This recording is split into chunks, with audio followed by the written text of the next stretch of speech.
যৌতুক নোপোৱাৰ বাবে নিজৰ পত্নীক জীৱনতে জ্বলাই দিলে এজন ব্যক্তিয়ে তাকো নিজৰ সন্তানৰ সন্মুখত এটা অত্যন্ত জঘন্য ঘটনা সেই যৌতুকৰ কাৰণে নিজৰ পত্নীক নিজৰ ল'ৰা সন্মুখতে মাৰি শেষ কৰিলে ঘিণ লাগে ঘিণ এনেকুৱা নিচিনা মতাক ভোট জলকীয়া দি পেলাই সানি শেষ কৰি পেলাব লাগে কাৰণ ছোৱালীবিলাক কিবা জাবৰ জোঁথৰ দোকানৰ সেই আলু পিঁয়াজ বুলি ভাবে নি কোনোবা এগৰাকী মাতৃয়ে 9 মাহ 10 দিন থৈ পেলাই জন্মগ্ৰহণ কৰি এখন ঘৰলৈ গুচি যায় বিয়া দিয়াৰ পাছত সেইখন ঘৰৰ পৰা মৰমহে পাব লাগে স্বামীৰ পৰা মৰম পাম বুলিহে চব ছোৱালী বিয়া হয় তাত গৈ পেলাই যদি যৌতুকৰ কাৰণে যদি বিয়া পাতিবলগীয়া আছিলে তেতিয়াহ'লে বিয়া পাতিছিলে কিয় আগতে চাই চিতিহে বিয়া পাতিব লাগে কিছুমান মানুহ এনেকুৱা কৰে প্ৰথমে প্ৰলোভন দিয়ে একদম আমুক কৰিম বুলি ক'ৰবাত লৈ যাব তাৰ পাছত গৈ পেলাই অত্যাচাৰ চলায় সঁচাকৈ এটা ভিডিঅ' মোৰ চাই মানে বিৰাটেই দুখ লাগিলে আজিকালি দিনত সাৱধান হ'ব লাগিব ছোৱালী মানুহ বিশেষকৈ সাৱধান হ'ব লাগিব চাই চিতিহে যাব লাগিব কাৰণ নিজৰ ঘৰখন এৰি মেলি যাব আকৌ সেইখন ঘৰতো অত্যাচাৰ শাহু শহুৰ অত্যাচাৰ আছে আকৌ স্বামীৰ অত্যাচাৰ আকৌ যৌতুকৰ কাৰণে কিমান কথা শুনিব কিমান মাইকী মানুহে ত্যাগ কৰিবলগীয়া হয় চাওকচোন কিমান ত্যাগ কৰিবলগীয়া হয় আপোনালোকে এই স্বামীজনে যে নিজৰ পত্নীক মাৰিলে আৰু তেওঁ যি ল'ৰা ছোৱালীজনী যে বেলেগত বিয়া হয় তেওঁ ছোৱালীজনীৰ লগত যেন এনেকুৱা অত্যাচাৰ কৰে কেনেকুৱা লাগিব সঁচাই শুনিয়ে এইবোৰ মানে কি কৰোঁ কি নকৰোঁ নিচিনা লাগে ভিডিঅ' নবনাম বুলি ভাবোঁ কিন্তু ভিডিঅ' বনাবলৈ বাধ্য কাৰণ পৃথিৱীত কি ঘটনা হৈ আছে সকলো সাৱধান হওক নহ'লে কিন্তু ছোৱালী মানুহ মানে কোনো নাই ছোৱালী মানুহ এনেকুৱা এটা কোনো মানে অৰ্থ নাইকিয়া নিচিনা হৈ যায় যেন মাতৃ পিতৃয়ে পেলাই দিলে পৃথিৱীলৈ আমুকত গৈ বিয়া হ'ল আকৌ সেইখন ঘৰতো অত্যাচাৰ মাৰপিট খায় মই আপোনালোকক বেছি দেৰি ৰখাই নথওঁ আপোনালোকে ভিডিঅ'টো চাওকচোন বাৰু এই ভিডিঅ'টো চাওক কেনেকৈ কি হ'ল নহ'ল সকলোখিনি আপোনালোকে গম পাব ভিডিঅ'টো কিন্তু গুৰুত্ব সহকাৰে লাষ্টলৈকে চাব লাগিব যৌতুক নোপোৱাৰ বাবে নিজৰ পত্নীক জীৱনতে জ্বলাই দিলে এজন ব্যক্তিয়ে তাকো নিজৰ সন্তানৰ সন্মুখত এটা অত্যন্ত জঘন্য ঘটনা সেই দৃশ্যাংশ এতিয়া আমাৰ ওচৰত আহি পৰিছে কিন্তু আমি অসম্পাদ্য ৰূপত আপোনালোকক দেখুৱাব নোৱাৰোঁ ইমানে এক ভয়ংকৰ দৃশ্য গাৰ নোম শিয়ৰি যোৱা এক দৃশ্য আৰু এই ঘটনা সংঘটিত হৈছে উত্তৰ প্ৰদেশৰ গ্ৰেটাৰ নয়ডাত এগৰাকী 26 বছৰীয়া মহিলাক নিজৰ সন্তানৰ সন্মুখত ডিঙিত ধৰি চুচৰাই আনি নিজৰ স্বামীয়ে পেট্ৰল ঢালি এটা লাইটাৰ মাৰি জ্বলাই দিছে আৰু অতি সংকটজনক অৱস্থাত সেই 26 বছৰীয়া দুৰ্ভগীয়া মহিলাগৰাকীক পৰিয়ালৰ লোকে চিকিৎসালয়লৈ লৈ গৈছিল কিন্তু চিকিৎসকে তেখেতক মৃত ঘোষণা কৰিছিল আৰু তাৰ আঁৰত আছে 36 লাখ টকা এই যিজন হত্যাকাৰী স্বামী আছে নাম হৈছে বিপিন ভাটি আৰু বিপিন ভাটিয়ে বিয়াৰ পিছৰে পৰা 2016 চনৰ 9 ডিচেম্বৰত নিকি আৰু বিপিন বিবাহপাশত আবদ্ধ হৈছিল আৰু বিয়াৰ সময়তো সেই সময়ত 2019 চনতেই তেখেতক স্কৰপিঅ টপ মডেলখন দিয়া হৈছিল দুখন বাইক দিয়া হৈছিল এটা ফ্লেট দিয়া হৈছিল এডোখৰ মাটি দিয়া হৈছিল আৰু লগতে যিমান সমূহ ঘৰৰ অন্য আচবাব আছে সকলো বস্তু এই নিকিৰ পৰিয়ালে এজন বিপিন বুঢ়া যিজন পাখান স্বামী আছে তেখেতক সকলো দিছিল কিন্তু তাৰ পাছত বিয়াৰ পিছৰে পৰা প্ৰত্যেক দিনাখনেই টকাৰ নামত বা অন্য কিবা বিচাৰি অতিশায্য চলাই গৈছিল শাৰীৰিক নিৰ্যাতন কৰিছিল মন গলেই মাৰপিট কৰিছিল আৰু 9 বছৰ নিৰ্যাতন সহাৰ পাছত অৱশেষত পৰহিৰ দিনটোত নিজৰ ইহতো বিয়াৰ পাছত যেটো 9 বছৰ হৈ গৈছে এই বিপিন আৰু নিকিৰ জীৱনলৈ এটি পুত্ৰ সন্তান আহে আৰু এই পুত্ৰ সন্তানৰ সন্মুখতেই নিজৰ মাতৃক জ্বলাই দিলে এজন বিপিনে তাৰ পাছত এতিয়া বিপিনক আটক কৰা হৈছে কিন্তু এই ঘটনাই পুনৰবাৰ প্ৰমাণ কৰিছে ৰাজ্যত যি বেটি বচাও বেটি পঢ়াও যেটো ধৰণৰ এটা স্লোগান আছে আৰু চৰকাৰেও মহিলাসকলৰ শিক্ষা বা তেখেতলোকৰ যিসমূহ সমাজত জীয়াই থাকিবৰ কাৰণে যি ধৰণৰ তেওঁলোকে পাব লাগে তাৰ কাৰণে যিসমূহ ব্যৱস্থা কৰিছে সকলো যেন ফুটুকাৰ ফেনত পৰিণত হৈছে কাৰণ একাংশ বিপিনৰ দৰে মানসিকতা থকা মানুহ বা তেওঁলোকৰ পৰিয়ালৰ দৰে মানুহে কিন্তু নিজৰ এনেকুৱা ধৰণৰ যিসকল যুৱতীক বিয়া পাতি আনে আৰু এই সমগ্ৰ ঘটনাৰ কিছুমান অবৈধ সম্পৰ্কৰ কথাও পোহৰলৈ আহিছে এই বিপিন নামৰ 28 বছৰীয়া যিজন ব্যক্তি কথা কোৱা হৈছে যিজনে নিজৰ পত্নীক জ্বলাই দিছে সেই দিনাখন সেই সময়টোত সেই ঘৰখনত তেখেতৰ মাতৃ আৰু পিতৃ উপস্থিত আছিল আৰু অভিযোগ উত্থাপন হৈছে যে স্বামী পৰিয়ালে সম্পূৰ্ণ পৰিকল্পিতভাৱে নিকিক অগ্নিসংযোগ কৰিলে আৰু তেখেতক মৃত্যুৰ মুখলৈ ঠেলি দিছিল 36 লাখ টকা দাবী কৰিছিল এমাহৰ ভিতৰত 36 লাখ টকা দিবলৈ দাবী কৰা হৈছিল আৰু নিদিয়াৰ কাৰণে এই গ্ৰেটাৰ নয়ডাৰ চিৰসা গাঁৱত এই জঘন্য ঘটনাটো সংঘটিত হ'ল স্বামী আৰু শহুৰেকে মিলি এগৰাকী নিকি নামৰ যুৱতীক জ্বলাই দিছে আৰু এই ঘটনাক লৈ এতিয়া সমগ্ৰ উত্তৰ প্ৰদেশত এটা চাঞ্চল্যৰ সৃষ্টি কৰিছে সকলো একেমুখে কৈছে যিখন উত্তৰ প্ৰদেশৰ চৰকাৰ আছে যোগী আদিত্যনাথৰ চৰকাৰ তেওঁলোকে শত্ৰু বা এনেকুৱা ধৰণৰ কৰ্মকাণ্ড কৰা একাংশ লোকৰ বিৰুদ্ধে যথেষ্ট কঠোৰ হয় কেতিয়া এইজনক ধৰিব বা তেখেতৰ ঘৰ কেতিয়া ভাঙিব সেয়া কিন্তু এতিয়া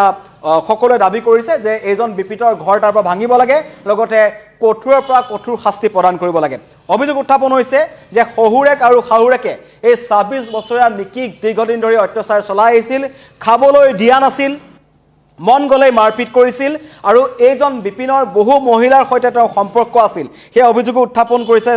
মহিলাগৰাকীৰ পৰিয়ালে আৰু কৈছে যেতিয়াই মন যায় তেতিয়াই মাৰপিট কৰিছিল খাবলৈ দিয়া নাছিল বাধ্যত পৰি ২৬ বছৰীয়া নিকিয়ে এখন পাৰ্লাৰত কাম কৰিব লগা হৈছিল আৰু পাৰ্লাৰত কাম কৰা টকাৰে নিজৰ সন্তানক চোৱাচিতা কৰিছিল এগৰাকী নিকিয়ে তাৰ পাছৰ পৰ্যায়তো কিন্তু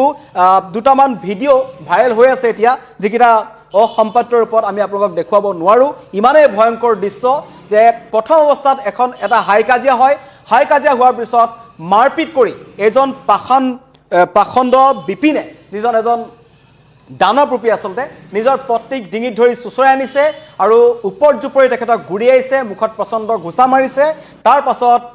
গাত পেট্ৰল ঢালি এটা লাইটাৰ মাৰি জ্বলাই দিয়ে আৰু সেই তাৰ ফলত প্ৰায় ৯০% অগ্নিদগ্ধ হৈছিল পৰৱৰ্তী পৰ্যায়ত অতি সংকটজনক অৱস্থাত তেখেতক উদ্ধাৰ কৰা হয় আৰু সাংবাদিকৰ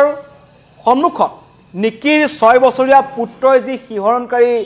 ভাষ্য দিছে তাক কৈছে মেৰি মম্মা के ऊपर कुछ डाला उसके बाद उसके ऊपर लाइटार मार दिया এনেকুৱা ধৰণৰ মন্তব্য কৰিছে নিজৰ সন্তানে নিজৰ মাতৃ জ্বলি যোৱা নিজৰ চকুৰ সন্মুখত দেখিছে এনে এক শিহৰণকাৰী ঘটনা আপোনালোকক জনাই আছো নিজৰ সন্তানে কৈছে সাংবাদিকৰ সন্মুখত ৬ বছৰীয়া পুত্ৰ সন্তানৰ বিলাপ তেওঁলোকে কান্দিছে নিজৰ মাতৃক চকুৰ সন্মুখত বাপেকে জ্বলাই দিয়া দেখিছে আৰু এই ঘটনা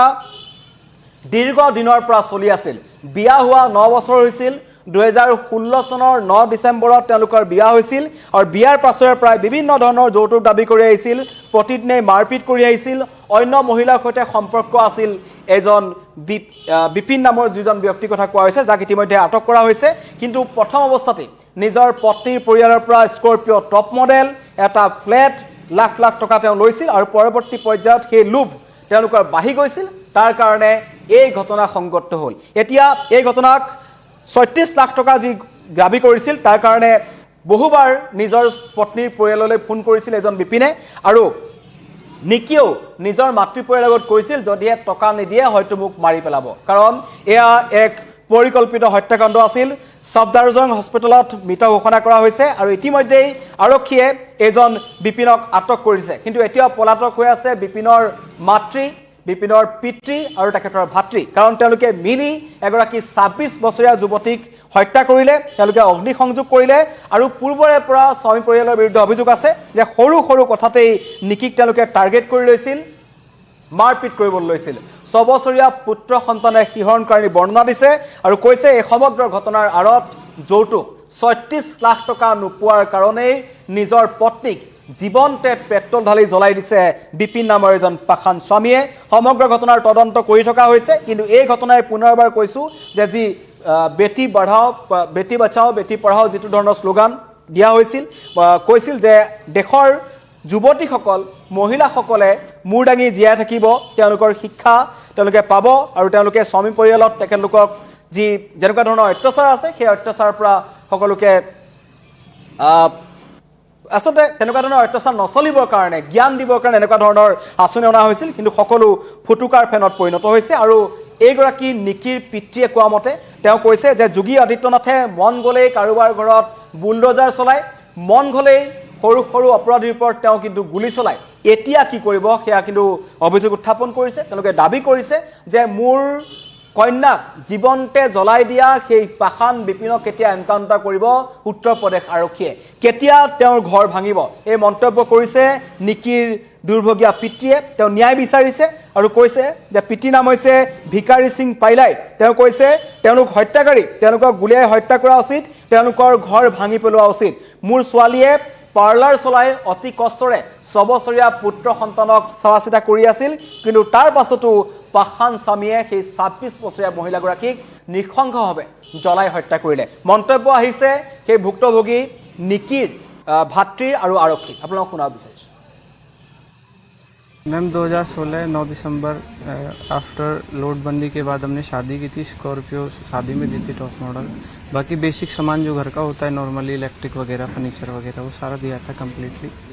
तो देन उसके बाद चीज़ें ऐसी हैं 2016 में और अभी 2025 में 9 ईयर का गैप है। तो 9 ईयर में चीज़ें चेंज होती हैं।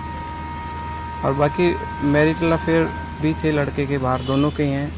हमारे इस केस की जो भी चल रहा है उसको थोड़ा फास्ट वे में चलाया जाए और जो अपराधी हैं उनको कड़ी से कड़ी सज़ा मिलनी चाहिए। योगी सरकार है मैम, एक बाइक चोर को भी गोली मार के वो जेल भेज देते हैं। तो मैं नहीं बोलता कि गोली मारो, मैं चाहता हूँ कि कड़ी से कड़ी सज़ा मिलनी चाहिए। महिला जलने से भर्ती हुई है जिसे सफदरजंग रेफर कर दिया गया है। पुलिस ने तत्काल संज्ञान लेते हुए फोर्टिस हॉस्पिटल से होकर सफदरजंग पहुंची, लेकिन रास्ते में ही उस महिला की मृत्यु हो गई। परिजन मिल गए थे। पुलिस ने पंचायतनामा कार्रवाई करके पोस्टमार्टम कराया। परिजनों ने उसका अंतिम संस्कार किया। जो मृतका है उसकी बहन की तहरीर पे सुसंगत धाराओं में थाना कासना पर मुकदमा पंजीकृत किया गया। पति और उसके परिजनों के खिलाफ पुलिस ने कार्रवाई करते हुए पति विपिन को हिरासत में ले लिया है। মন্তব্য শুনিলে সমগ্ৰ ঘটনাৰ তদন্ত হৈ আছে, কিন্তু গ্ৰেটাৰ নয়ডাৰ এখন যি চিৰচা গাঁৱত যিটো ঘটনা সংঘটিত হ'ল সেই ঘটনাই সকলোৰে চকু কপালত তুলিছে আৰু সকলোৱে বিচাৰিছে যে দোষীৰ কঠোৰৰ পৰা কঠোৰ শাস্তি হওক। কাৰণ এনে ঘটনাক সংঘটিত কৰি কাৰণ দ্বিতীয়বাৰ বিবাহ কৰিবলৈ বিচাৰিছিল এইজন বিপিনে আৰু এই তাৰ কাৰণে হেঙাৰ হৈছিল নিকি। সেইকাৰণে নিকিক বাটৰ পৰা আঁতৰাবলৈ বিচাৰিছিল এজন বিপিনে আৰু ভাবিছিল যে পত্নীক আঁতৰাই দিয়াৰ পাছত পুনৰ বিবাহপাশত আবদ্ধ হ'ব, পুনৰ বিয়া পাতিব, পুনৰ যৌতুক দাবী কৰিব, পুনৰ এগৰাকী মহিলাক হত্যা কৰিব। এই ঘটনাই সমগ্ৰ দেশজুৰি এটা তীব্ৰ চাঞ্চল্যৰ সৃষ্টি কৰিছে আৰু যিটো ভিডিঅ' আহি পৰিছে সেই ভিডিঅ' দেখুৱাব নোৱাৰি। এক ভয়ংকৰ দৃশ্য, গাৰ নোম শিয়ৰি যোৱা এক দৃশ্য। কোনো সুস্থ মানুহে আচলতে সুস্থ মানসিকতাৰ মানুহে এনেকুৱা ঘটনা সংঘটিত কৰিব নোৱাৰে। 9 বছৰে নিৰ্যাতন সহি তিলকৈ মৃত্যু হ'ল এগৰাকী নিকিৰ 26 বছৰীয়া। 2016 চনৰ 9 ডিচেম্বৰত যুগ্ম জীৱনৰ পাতনি মেলিছিল বিপিনৰ সৈতে আৰু বিয়াৰ পাছৰে পৰাই নিজৰ নিকিৰ পৰিয়ালে যথেষ্ট সা সম্পত্তি এইজন বিপিনৰ হাতত দিছিল। প্ৰথমতেই স্কৰ্পিঅ'ৰ টপ মডেল দিছিল, ফ্লেট দিছিল, যাৱতীয় যিমান সামগ্ৰী লাগে সিমান সামগ্ৰী দিছিল। তাৰ পাছত লাহে লাহে 2016 চনৰ পৰা প্ৰত্যেক বছৰত 2-3 লাখ টকাকৈ তেওঁলোকে দিব লগা হৈছিল, নহ'লে হত্যাকাৰ ভাবুকি প্ৰদান কৰি আহিছিল। কিন্তু একমাত্ৰ পুত্ৰৰ মুখলৈ চাই তেওঁ যি লাগে সকলো দি গৈছিল। কিন্তু শেষত সেই 6 বছৰীয়া পুত্ৰৰ সন্মুখতেই মহিলাগৰাকীক জ্বলাই দিলে নিজৰ স্বামীয়ে। আৰু এতিয়া সেই স্বামী গ্ৰেটাৰ নয়ডা আৰক্ষীৰ হাতত আছে, তেখেতক আটক কৰা হৈছে, তদন্ত কৰি থকা হৈছে। কিন্তু এতিয়াও পলাতক বিপিনৰ মাতৃ আৰু পিতৃ আৰু লগতে ভাতৃ, তেওঁলোকৰ পৰিয়ালো সমান জগৰীয়া। সকলোৱে কৈছে যে এওঁলোকৰ এনকাউণ্টাৰ হওক, জীয়াই থকাৰ অধিকাৰ তেওঁলোকৰ নাই। উত্তৰ প্ৰদেশ চৰকাৰে যিদৰে ক্ষিপ্ৰ তদন্ত তেওঁলোকে কৰে, তেনেকুৱা তদন্তই তেওঁলোকে কৰক, এনকাউণ্টাৰ কৰক, তেওঁলোকৰ ঘৰ তাৰ পৰা ভাঙি দিয়ক, যাতে অন্য কোনো মহিলাক স্বামী পৰিয়ালে বা স্বামীয়ে এনেকুৱা ধৰণৰ কাম কৰিবলৈ এশবাৰ ভাবিব লগা হয়। এনেকুৱা ধৰণৰ কাম কৰিবলৈ যোৱাৰ আগত এশবাৰ ভাবে। তেনেকুৱা ধৰণৰ তদন্ত হওক, উচিত শাস্তি পাওক, সেই ঘটনাই কৈছে। ইতিমধ্যে স্বামী বিপিন আৰক্ষীৰ জিম্মাত আছে আৰু বাকীকেইটাকো বিচাৰি থকা হৈছে। অতি শীঘ্ৰেই অভিযুক্তকেইজনক আটক কৰা হ'ব। কিন্তু এই ঘটনাই পুনৰবাৰ সমগ্ৰ দেশজুৰি তীব্ৰ চাঞ্চল্যৰ সৃষ্টি কৰিছে যে 36 লাখ টকা দাবী কৰা স্বামীৰ পৰিয়ালে জীৱনতে জ্বলাই দিলে এগৰাকী মহিলা। ধন্যবাদ।